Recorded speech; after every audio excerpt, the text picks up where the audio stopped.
We are speaking today with Desiree Vargas of Give Forward. Desiree, thank you for having us today. And we wanted to sit and chat with you and talk with you about how you came up with the idea for Give Forward. Like most businesses, it was kind of a combination of ideas and efforts. It wasn't just one thing that turned on a light bulb, although it did kind of feel like that when I finally decided to take the leap. But my job before coming to Chicago was working for the Kauffman Foundation in Kansas City.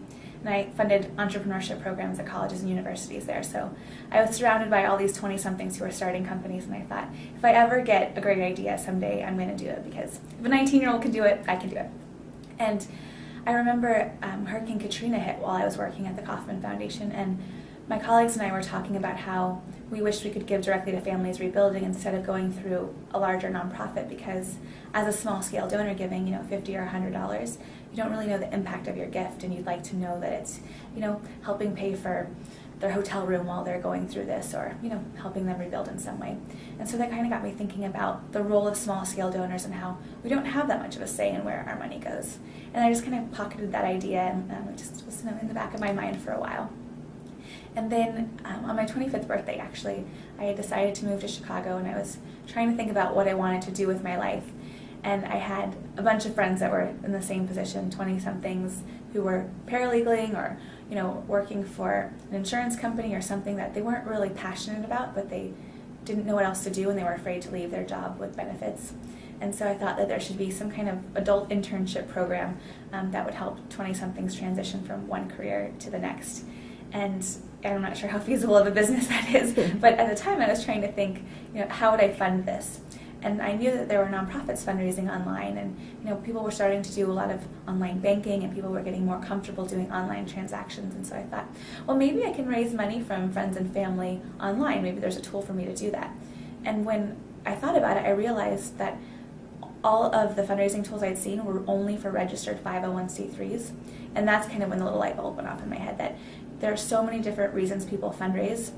And why isn't there a tool online to make it easy if you want to raise money to take your cheerleading squad to the state competition, or travel abroad to Africa and volunteer for 3 months, or any of those things that people do, those little small fundraisers for, that you don't need a full 501c3 status to do.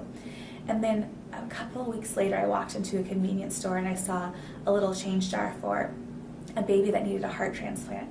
And I remember thinking, they're getting like 35 cents each time someone drops money in there, and that's a terrible way to fundraise. That if they took this online, they could probably get, friends of friends of friends to give. And so for me, that was like kind of eye-opening, that there are so many different ways people are raising money, and why are they doing it the same way they've been doing it for the last 50 years. But even with those ideas, I was 25, I was moving to a new city, I didn't have the network, so I wasn't thinking I could really start this company. And around the same time, a company called Change.org was launching. And so I talked to their founder, and I thought maybe they would end up being kind of what I wanted Give Forward to be. They were going to have a fundraising component, and there were going to be all these different kind of projects going on. And I thought, well, let's wait and see what happens. And after about 5 months, I realized that they really weren't going to be what I wanted Give Forward to be. And oddly enough, around the same time, I met Andrew Mason from The Point, which is now Groupon, who was launching The Point, and told me about how they were going to have fundraising for individual campaigns. And I thought, okay, well, now that they're doing it and they have $5 million, let me wait and see what happens with The Point. And so I waited another 4 or 5 months, and The Point was mostly doing kind of more activism than it was any kind of individual fundraising efforts. And so I finished a consulting job here in Chicago, and I went on this trip to kind of figure out what I wanted to do with my life again.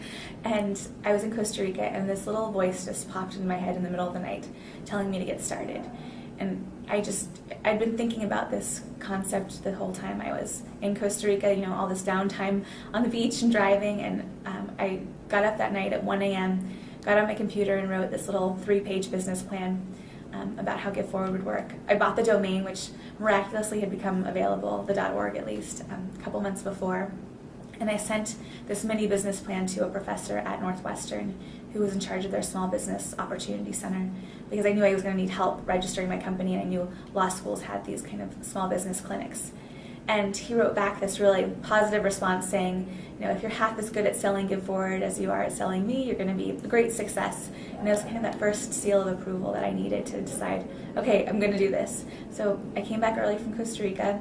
I told my mom what I was doing. I told my grandpa, and I just dove in. I had no money, nobody to help me start this business, but I just thought, I have to try it because I cannot shake this idea. It was just all consuming. Do it while you can. Yeah, exactly. But fortunately, my grandpa, I visited him on my way back to Kansas City I flew through New Orleans and drove up. And I told him about it, and by the time I got home, he had sent me a check for $5,000 to get started, which isn't enough to start a company, but it was just a nice vote of confidence from him, and it was enough to, give me something to live off of while I tried to figure out how I was going to fund the company. A boost. Yep, exactly. So with that money, I incorporated Give Forward, and I started shopping for developers to build this website because I knew the technology was the most important part, and I had no technological background at all. But I had grown up using computers and really liked the internet and the power that it provided. So I thought, okay, I know what I want. I can find the right person. And while I was shopping around developers, I was telling everyone I knew about Give Forward because I learned when I was working at Kaufman that a lot of mistakes that entrepreneurs make is thinking that their idea is so valuable and so important that they need to keep it protected because someone's going to steal it. But the thing is that ideas are so hard to implement that the effort it takes for someone to steal your idea is so significant, and if they don't have the passion and the drive that you have, they're not very likely to be successful.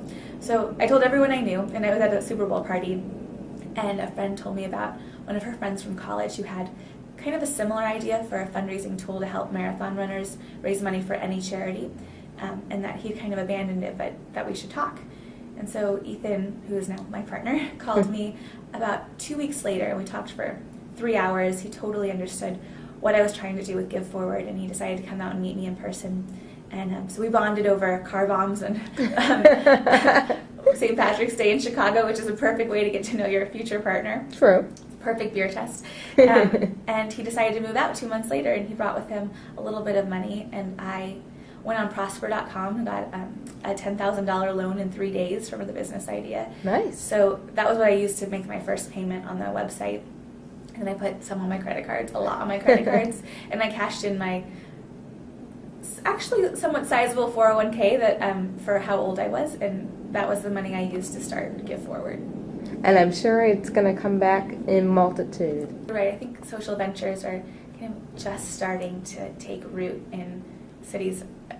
On the West Coast, it's probably been there for a little while, and in the Boston area also there's been funding for social ventures for a little bit. In Chicago, it's kind of a new phenomenon, and I'm really excited to be for Give Forward to be part of this burgeoning group of entrepreneurs who really cares about our mission, which is helping people raise money for out-of-pocket medical expenses, and that's really what we've evolved into. But we also care about making a strong company that employs people, that provides benefits, and creates value for Chicago and for our society. So it's a really exciting place to be. We couldn't do anything well because we had so few resources. And then we really had something major happen to us as a company. In March of 2009, two sisters from Chicago came on the site. The younger one was 22 at the time, and she raised over $30,000 in 30 days so that she could give her older sister one of her kidneys.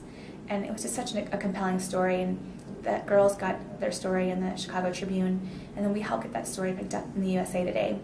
And what happened was we started to see more and more medical fundraisers on the site. And after about 5 months, Give Forward turned a year old, and we took a step back, and we'd only raised $185,000 total on the site. At the time, we were taking 3%, so very little money. We were barely paying our rent. We weren't paying ourselves anything. We weren't paying our interns anything. They were all doing it for school credit.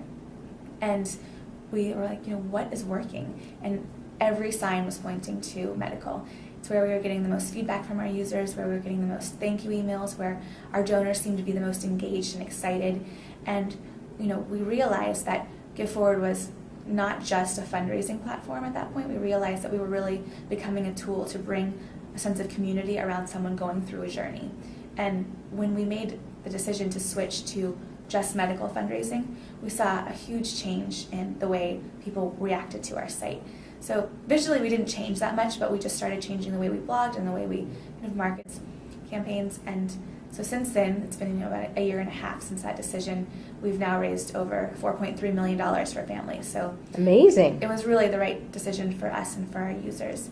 And what we're realizing now is that medical is definitely our focus, but we really have an opportunity to come into people's lives when they're going through a difficult situation. So whether it's families rebuilding after a flood or after the tornadoes, like that happened in the South, or memorial funds, or even someone who's in their 20s who doesn't have insurance and breaks their ankle, and even pet medical actually are things that are happening on our site. So what we're finding is that we're really kind of morphing into this company that helps loved ones during times of crisis, and we're really enjoying playing that role. One thing that we do offer that none of the other crowdfunding sites do is that we have one-on-one fundraising coaches, because what we found is that most people who come to our site are first-time fundraisers, especially for something personal. Maybe they've run in a marathon and raised money for their favorite charity, but that's a little bit more passive type of fundraising, because you're not asking friends and family to open their wallets for a person in your network who specific. Yeah, yep. Specifically. So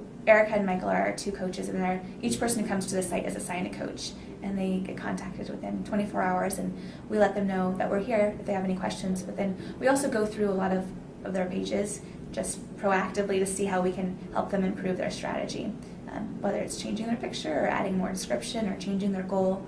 And what we found is that it really, sometimes it doubles, triples the amount of money they raised. And in one case, a man raised $10,000 before coaching and ended up raising $88,000. So oh, wow. It really does make a big difference when people take advantage of the services that we have. But what we're finding now is that the bigger that we get, people want to use us for other areas of their life, because our platform is really easy to use, and it's clear, and it seems trustworthy for people. I hope so, at least. And people see that we've raised $4.5 million for people, and so they want to use our site for other things. And I know that means we have an opportunity to really go deeper into some of these other verticals. And so by focusing for a year and a half, we were able to gain the trust that we needed to be a site that we eventually want to be.